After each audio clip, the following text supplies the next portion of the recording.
Welcome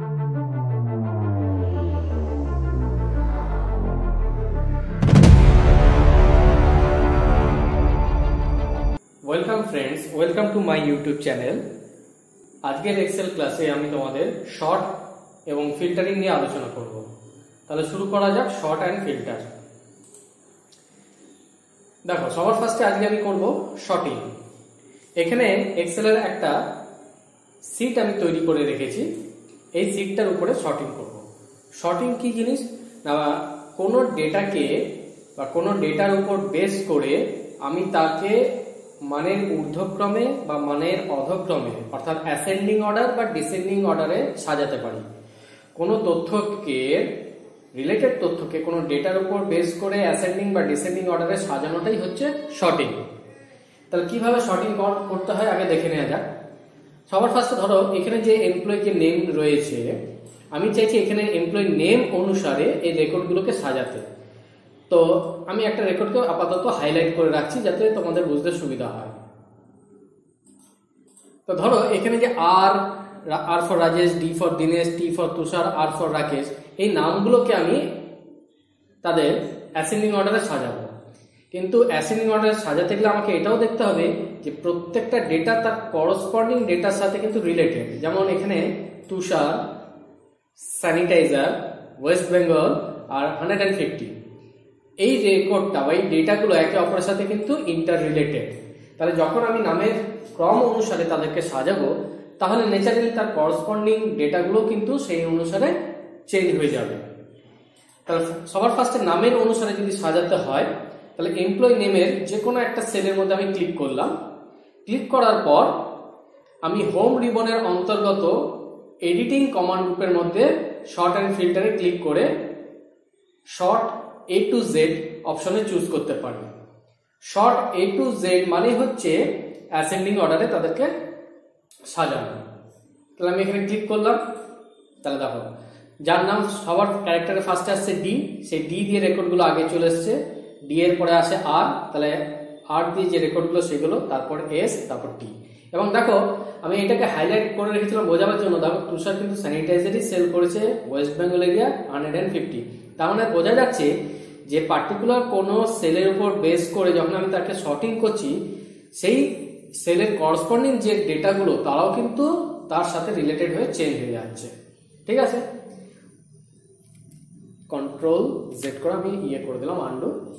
আবার ধরো আমি হয়তো প্রাইসের উপর বেস করে শর্টিং করতে চাইছি যে কোন এমপ্লয়ি সব থেকে বেশি অ্যামাউন্টের আইটেম সেল করেছে। তাহলে আইটেমের উপর যদি মানে সাজাতে চাই, শর্টিং করতে চাই, তাহলে প্রাইসের কোনো একটা সেলে আমি ক্লিক করলাম। শর্ট অ্যান্ড ফিল্টারে গিয়ে যেহেতু বড় থেকে ছোট সব থেকে বেশি অ্যামাউন্ট সেল করেছে, তার মানে ডিসেন্ডিং অর্ডার, তাহলে এটা হবে জেড টু এ অর্থাৎ শর্ট লার্জেস্ট টু স্মলেস্ট। তাহলে সবার ফার্স্টে এসে 300 কে সেল করেছে রাহুল, তারপরে সেল হচ্ছে 200 কে সেল করেছে রাকেশ। এইভাবে সব থেকে লোয়েস্ট হচ্ছে 30 কে সেল করেছে তুষার। ঠিক আছে, এইভাবে পার্টিকুলার কোনো ডেটাকে আমরা মানে অ্যাসেন্ডিং অর্ডারে বা ডিসেন্ডিং অর্ডারেও সাজাতে পারি। আমরা শর্টিংটা আরেকভাবে করতে পারি, সেটা হচ্ছে হোম রিবনের অন্তর্গত এডিটিং কমান্ডে না গিয়ে আমরা ডেটা রিবনের অন্তর্গত আমরা short and filter command group থেকেও কিন্তু আমি শর্টিংটা করতে পারি। ঠিক আছে, এটা হলো শর্টিং। আরেকটা জিনিস দেখিয়ে দিচ্ছি, ধরো এরিয়ার উপরে আমি সাজাতে চাইছি রেকর্ডগুলোকে। তাহলে এরিয়ার কোনো একটা সেল আমি ক্লিক করলাম। এবার কিভাবে সাজাবো, অ্যাসেন্ডিং অর্ডার না ডিসেন্ডিং অর্ডার? অ্যাসেন্ডিং অর্ডার হলে A to Z, descending order করলে Z to A। তো আমি যদি অ্যাসেন্ডিং অর্ডার করতে চাই তাহলে A to Z A click করলাম। তাহলে দেখো বি অর্থাৎ বিহার আসছে ফার্স্টে, তারপরে ডি, তারপর জি, তারপর ডাব্লিউ। তাহলে বিহারের করসপন্ডিং যে রেকর্ডগুলো ছিল তারাও কিন্তু অ্যাসেন্ডিং অর্ডারে সাজানো হয়ে গেছে। এটা হলো সিম্পল শর্টিং। এরপর আমি একটু অ্যাডভান্স শর্টিং এ যাব, যেখানে এক বা একের অধিক ফিল্ডের উপর নির্ভর করে আমি ডেটাকে সাজাতে পারি। আমি আগের অবস্থায় ফিরে আসছি কন্ট্রোল জেড করে বোঝাবার জন্য।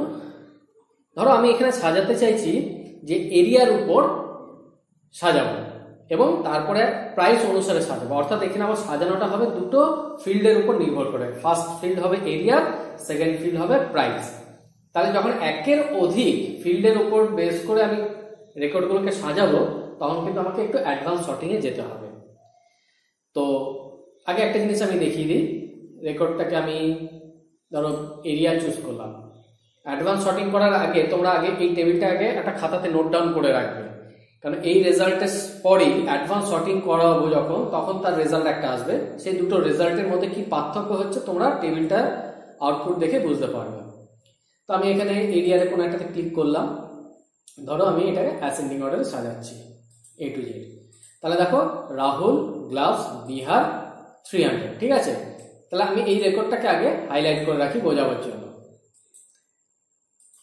তাহলে এই রেকর্ডটাকে আমি হাইলাইট করে রেখেছি,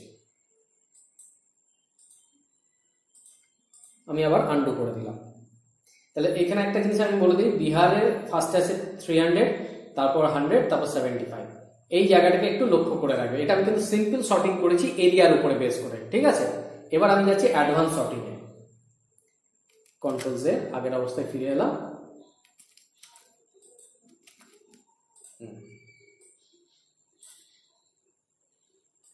এটাকে নো ফিল, এটাকে হাইলাইট করে রাখি। এবার আমি কি করলাম, ডেটার অন্তর্গত শর্টে ক্লিক করছি। এটা হচ্ছে অ্যাডভান্স শর্ট। আগে সেলটাকে আমি ক্লিক করলাম, যে কোনো সেলে ক্লিক করে শর্টে গেলাম। যখনই আমি শর্টে ক্লিক করলাম তখন শর্টের এরকম একটা উইন্ডো আমি দেখতে পাবো, ঠিক আছে। দেখো শর্টের একটা উইন্ডো দেখতে পেয়েছি। এখানে আসছে কলম, কোন কলমকে আমি শর্টিং করব এবং তার অর্ডারটা কি হবে সেটা চুজ করব। তারপরে আছে অ্যাড লেভেল। অ্যাড লেভেলে ক্লিক করলে নেক্সট আরেকটা কলম চলে আসবে যার উপর আমি শর্ট করব। অর্থাৎ আমি একটু আগে যে বলছিলাম যে আমি এরিয়া এবং প্রাইস এই দুটোর উপর শর্টিং করতে চাইছি, তাহলে ফার্স্টে আমাকে একটা শর্ট বাই এরিয়ার করতে হবে, আবার অ্যাড লেভেলে গিয়ে আরেকটা শর্ট আসবে, সেখানে আমাকে প্রাইসটা চুজ করতে হবে। এবার দেখা যাক কি করে করা যায়। তাহলে আমি এখানে ফার্স্টে এরিয়ার উপর শর্টিং করব। আচ্ছা, আমি এটাকে আবার একটু হেফাজত করে দিই। হ্যাঁ, দাঁড়াও।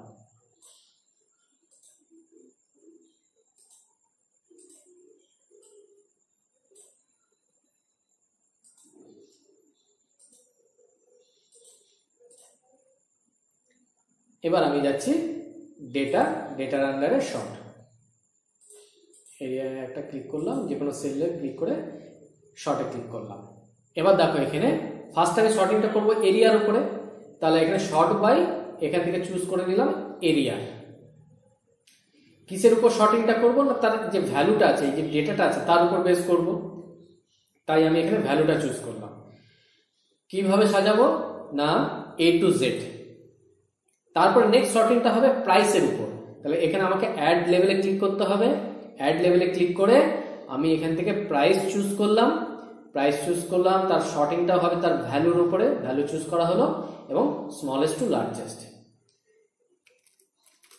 দেখো ফার্স্ট শর্ট হচ্ছে এরিয়া হিসাবে, শর্ট হবে তার ভ্যালুর উপর এবং A to Z। তারপর অ্যাড লেভেলে ক্লিক করলাম, তারপর আসছে দেন বাই হচ্ছে প্রাইসটা চুজ করব। এখান থেকে চেকবক্সে ড্রপ ডাউন লিস্ট থেকে প্রাইসটা চুজ করলাম, ভ্যালু চুজ করলাম আর স্মলেস্ট টু লার্জেস্ট অপশনটা চুজ করলাম, দিয়ে ওকে করছি। দেখো আগে ফার্স্টে যখন আমি সিম্পল শর্টিং করেছিলাম এরিয়ার উপরে, তখন কিন্তু এই রেকর্ডটা কিন্তু সবার ফার্স্টে ছিল, কিন্তু এখন এই রেকর্ডটা পরে চলে এসেছে। কারণ কি না, আমার আগে ফার্স্ট শর্টিংটা হয়েছিল এরিয়ার উপরে, তাহলে এখানে বি দিয়ে যে নামগুলো সেটা সবার ফার্স্টে আসছে, তারপর ডি দিয়ে, তারপরে জি দিয়ে, তারপর ডাব্লিউ। তাহলে এরিয়ার উপরে আগে ফার্স্টে শর্টিংটা হলো, তারপরে দেন বাই প্রাইসটা ছিল স্মলেস্ট টু লার্জেস্ট, তাই সব থেকে বিহারের স্মলেস্ট প্রাইস হচ্ছে 75, তারপর বিহার এরিয়ার মধ্যে নেক্সট স্মলেস্ট হচ্ছে 100, তারপরে বিহার এরিয়ার মধ্যে নেক্সট স্মলেস্ট বা নেক্সট প্রাইস হচ্ছে 300। এবার বি দিয়ে যখন আলফাবেটটা শেষ হয়ে যাচ্ছে, তারপরে আসছে ডি এর মধ্যে আসছে 200, ডি এর পরে আবার আলফাবেটের মধ্যে আসছে এদিকে দেখতে গেলে জি এর মধ্যে সব থেকে স্মলেস্ট প্রাইস হচ্ছে 50, তারপরে আবার গোয়ার মধ্যে দিয়ে আসছে 200। এটা হচ্ছে অ্যাডভান্স শর্টিং। বোঝা গেল? ওকে, এরপর আমি করব ফিল্টারিং। ফিল্টারিং মানে হচ্ছে এক ধরনের ছেঁকে নেওয়া, মানে এখানে এতগুলো যে রেকর্ড আছে, এতগুলো রেকর্ডের মধ্যে থেকে স্পেসিফাইড ভাবে কোনো রেকর্ডের ডেটাকে আমি ছেঁকে নিতে পারি, তার জন্য আমাকে ফিল্টারিং করতে হবে। যেমন ধরা যাক আমি যদি জানতে চাই যে স্যানিটাইজার আইটেমটা কারা কারা সেল করেছে বা স্যানিটাইজার আইটেমটা কোন কোন এরিয়াতে সেল হয়েছে, সেটা দেখতে গেলে আমাকে এইভাবে খুঁজতে হবে যে কোথায় স্যানিটাইজার আছে, এখানে এখানে এখানে এখানে। তাহলে রেকর্ডগুলো যদি আমার হ্যাপাজার্টলি যদি থাকে, তাহলে একে আমরা সঠিকভাবে গুছিয়ে ফিল্টারিং এর সাহায্যে আমি দেখাতে পারি যে স্যানিটাইজার কারা কারা সেল করেছিল, কোন এরিয়াতে সেল করেছিল, কত প্রাইসে সেল করেছিল। আমি যদি বলি যে গ্লাভস কারা কারা সেল করেছিল, তাহলে আমাকে এখানে দেখতে হবে গ্লাভস কে সেল করেছে, রাকেশ, আর গ্লাভস কে সেল করেছে, রাহুল। তো এরকম যদি আমার অনেক রেকর্ড থাকে, তাহলে এইভাবে সার্চিং করে করে বলতে আমার অনেক টাইম লাগবে। এইটাকে টাইম কনজিউমিংটাকে করার জন্য আমরা ফিল্টারিং করি। তো ফিল্টারিং করতে গেলে সবার ফার্স্টে আমাকে পুরো টেবিলের রেকর্ডগুলোকে বা ডেটাগুলোকে আগে সিলেক্ট করে নিতে হবে। সিলেক্ট করার পর ফিল্টারে ক্লিক করতে হবে। ফিল্টারটা আমরা এখানে হোম রিবনের অন্তর্গত শর্ট অ্যান্ড ফিল্টারে গিয়েও করতে পারি বা ডেটার আন্ডারেও করতে পারি। তো হোম রিবনের অন্তর্গত আমি শর্ট অ্যান্ড ফিল্টারে গিয়ে ফিল্টারে ক্লিক করলাম। এবার ফিল্টারে যখন ক্লিক করলাম, দেখো প্রত্যেকটা হেডিং বা ফিল্ডের পাশে একটা করে ড্রপ ডাউন লিস্ট চলে এসছে। দেখতে পাচ্ছ এখানে প্রত্যেকটা পাশে একটা ড্রপ ডাউন লিস্ট চলে এসছে। তো আমার কোয়ারিটা কি ছিল যে স্যানিটাইজার, তাহলে আমি এখানে আইটেমে এখানে ক্লিক করব। এই ড্রপ ডাউন লিস্টে আইটেমে ক্লিক করলাম। ক্লিক করলে একটা লিস্ট আমি দেখতে পাবো। এখান থেকে আমাকে দেখতে পাবো স্যানিটাইজার। তো এখানে সিলেক্ট অল, এখানে যে সিলেক্ট অল যেটা রয়েছে, এই সিলেক্ট অলটাকে তুলে দিয়ে শুধুমাত্র স্যানিটাইজারটাকে চেকবক্সটা অন করতে হবে। তাহলে আমি এখানে আইটেমে গেলাম, সিলেক্ট অলের চেকবক্সটা তুলে দিয়ে শুধু স্যানিটাইজার আইটেমটা টিক মারলাম, ওকে। তাহলে দেখো এতগুলো রেকর্ডের মধ্যে থেকে স্যানিটাইজার আইটেমের উপর বেস করে আমি রেকর্ডগুলোকে ছেকে দেখাতে পারছি যে স্যানিটাইজার কারা কারা সেল করেছে, কোন কোন এরিয়াতে সেল করেছে। ক্লিয়ার? আচ্ছা, আমি যদি আবার জানতে চাই যে গ্লাভস কারা কারা সেল করেছে, তাহলে আমার গ্লাভসটা কিসে আছে? আইটেমে। তাহলে আবার এখানে ক্লিক করতে হবে। ক্লিক করে স্যানিটাইজার চেকবক্সটাকে তুলে দিয়ে গ্লাভস চেকবক্সটাকে টিক মেরে ওকে করতে হবে। তাহলে দেখা যাচ্ছে গ্লাভস এই দুজন মাত্র এমপ্লয়ি সেল করেছে। ঠিক আছে? আমার নেক্সট প্রশ্ন যদি হতে পারে, মানে নেক্সট প্রশ্ন যদি হয় যে ওয়েস্ট বেঙ্গল এরিয়ার মধ্যে কি কি আইটেম সেল হয়েছে, তাহলে ওয়েস্ট বেঙ্গলটা কোন ফিল্ডের মধ্যে রয়েছে? এরিয়া ফিল্ডের মধ্যে।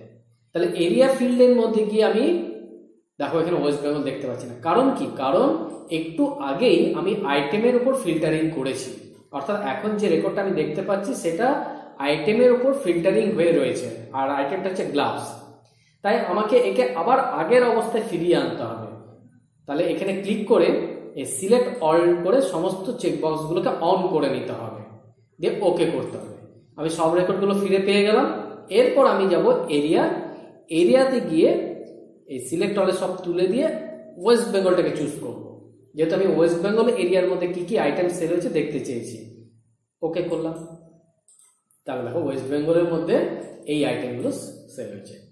আমি যদি জানতে চাই গোয়ার মধ্যে কি কি আইটেম সেল হয়েছে, আমি আবার এরিয়াতে যাব, গোয়া ক্লিক করলাম, ওয়েস্ট বেঙ্গলটাকে তুলে দিলাম, চেকবক্সটাকে অফ করে দিলাম, আর গোয়া চেকবক্সটাকে অন করে দিলাম, ওকে করলাম। তাহলে গোয়া চলে এলো। ঠিক আছে? আবার আমি যদি জানতে চাই যে ধরো মাস্ক আইটেমটা কারা কারা সেল করেছে, তাহলে আমি এখন একটা আইটেম মানে একটা কন্ডিশন ছেড়ে অন্য আর একটা কন্ডিশনে চলে যাচ্ছি যখন, তখন আগের কন্ডিশনে অর্থাৎ এরিয়াতে গিয়ে সব রেকর্ডগুলোকে অন করে দিতে হবে, সব কটাকে ক্লিক করে অন করে দিতে হবে, যাতে আমি আগের সমস্ত রেকর্ডগুলো ফিরে পাই। এবার আমি আইটেমে যাব, আইটেমে গিয়ে আমাকে মার্কস দেখাতে হবে। তাহলে আমি গ্লাভসটা অফ করে দিলাম, মার্কস অফ করে দিলাম। এবার ওকে করলে শুধু মার্কস রিলেটেড রেকর্ডগুলো দেখতে পাবো। আর এখন যদি কেউ বলে যে না শুধু মাস্ক এবং গ্লাভস দেখতে চাই, স্যানিটাইজার দেখতে চাই না, তাহলে মাস্ক এবং গ্লাভস এই দুটো চেকবক্সকে টিক করে দিতে হবে, অন করে দিতে হবে, চেকবক্স অন করে ওকে করে দিতে হবে। তাহলে এখানে মাস্ক এবং গ্লাভস আইটেমগুলো আমি সমস্ত কিছু দেখতে পাচ্ছি। আশা করি বুঝতে পেরেছো? ওকে, থ্যাংক ইউ। আর তোমাদের যদি কোনো প্রশ্ন থাকে তোমরা অবশ্যই কমেন্ট বক্সে লিখবে কোন কোন জায়গায় তোমাদের বুঝতে অসুবিধা হয়েছে।